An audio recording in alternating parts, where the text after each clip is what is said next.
দিয়েছি। এবার এটা দুটি আপনাকে মরিচ কাটে লিবার আছে।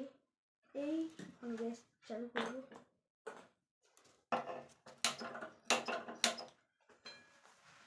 চিল্লি এই গ্যাসটা জ্বালিয়ে দেব। এই কড়াটি বসালাম আর এই সরষের তেল আপনারা সাদা তেলও দিতে পারেন। পরিমাণ মাত্র ঢালে দিয়েছি। আর এবার যে মরিচ তেলটা গরম হতে দিব।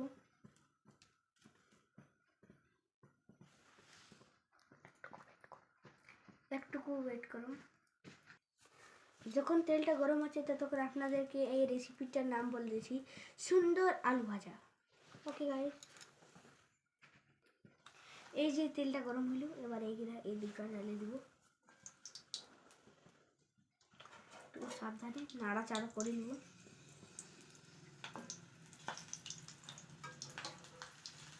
একটু সাবধানে। মরিচটা ভেজা হয়ে গেছে, এবার আলুটা ঢালি।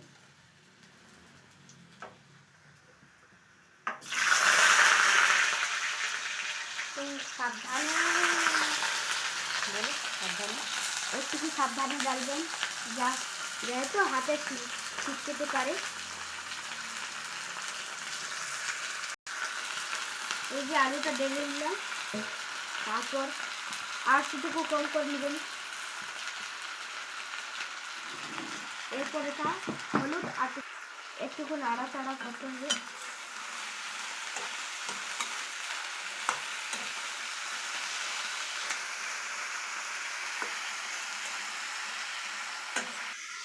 এবার মশলাগুলো ঢালে দিই।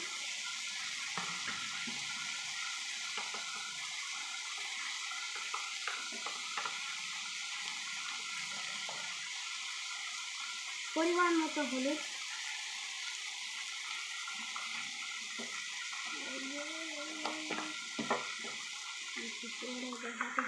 এটাকে হলুদ দিতে হবে। স্বাদ মতো নুন, এটাকে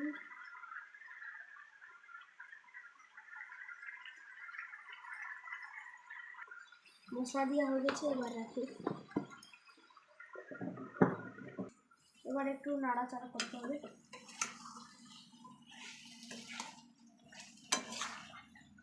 এবার ঢাকা দিয়ে দিতে হবে।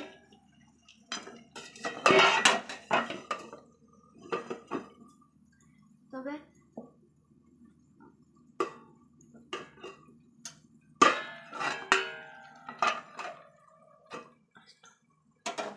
আঁচটাকে বেশি করে দিবেন। আপনাদেরকে যদি আমাদের ভিডিওটি ভালো লাগে সেটাকে সাবস্ক্রাইব করবেন। আর যদি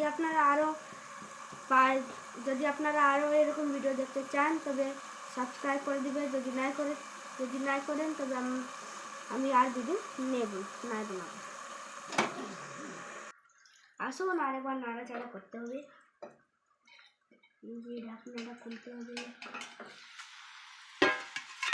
এখন এবার নাড়াচাড়া করি। নাড়াচাড়া করতে খুব সাবধানে করবে, বা তেল ছিটকে যেতে পারে। এই যে নাড়াচাড়াটা, এবার নাড়াচাড়া হয়ে গেছে। এবার ঢাকনাটা আরেকবার ঢাকাবো।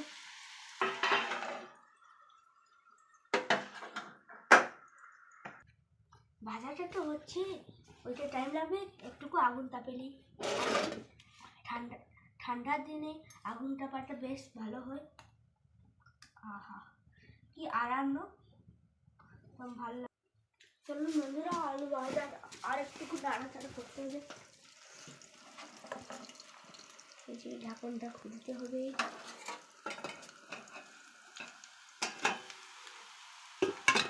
বেশ বন্ধুরা, কি কালারটি আসছে দেখুন।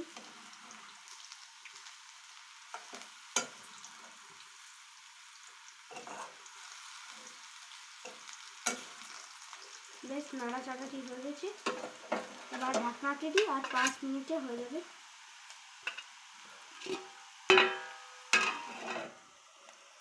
বেশ আর 5 মিনিটে আলু ভাজাটি হয়ে যাবে। বেশ বন্ধুরা, আলু ভাজাটা হয়ে গেছে। এবার গ্যাস বন্ধ করি। এই গ্যাস বন্ধ হয়ে গেছে।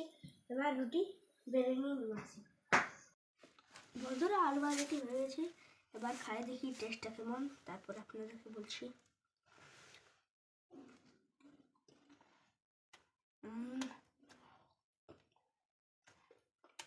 দারুণ। আপনাদেরকে এই রেসিপিটা কেমন লাগেছে? যদি আপনাদেরকে এই ভিডিওটা ভালো লাগেছে তবে আপনারা লাইক এন্ড সাবস্ক্রাইব করে देবেন। राधे राधे और गुड नाइट दोस्तों। सब्सक्राइब करना ना भूलें।